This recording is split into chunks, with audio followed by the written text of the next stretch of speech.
kung ganun. Ang kamay na problema.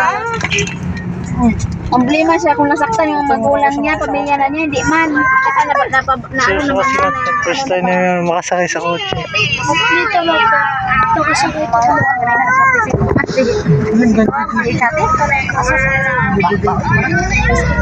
Pareha rin ko sa mga tarpat eh. Pareha mo lang. Gipistig, ibugkot. Mga tao. Kahit ito. Naminaw lang iko dyan. Manasa kuha. Hindi mo magmura. Sa Padilla. Yung kapatid niya yung isa. Padilla. Yung nagsunod na sila. Dito.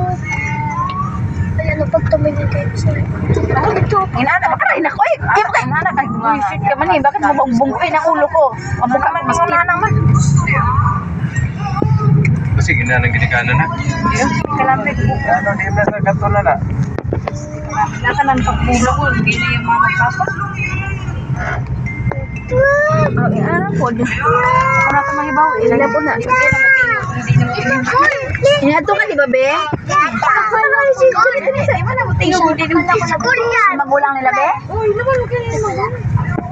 Oo, kung wala sa nagmalas mga magulang sa apuhan. Mga katay-katay. Kanibitaw dyan ka. Kasaksi lang ka. Isa man? Ini. Ay, sus na ko. Grabe Sa'yo rin ka na ba? pagpapon. Ay, nalagyan pa. Ay, nag-ano yan pa. Doon pa nagwala yan sa balay pa. Kung kaya nang ikaw hangir, hindi ka buminaw dyan. Ikuan man niya kung kan ba yung power base yung iputan ng abo doon na may ano yung pangyayaman. Niya mga ikaw, guy, bagal. Sabi salita siya. Narinig ko. Sabi ni, sabi niya, no, gusto dito mo. Sabi ko, ayan. Minaw. Sabi niya, sabi siya. Wala tawa nga ako yan sa kanya pag maligo niya.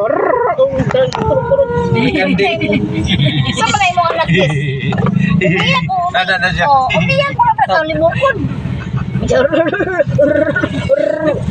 Dis, grabe ka pa ni bataan niya.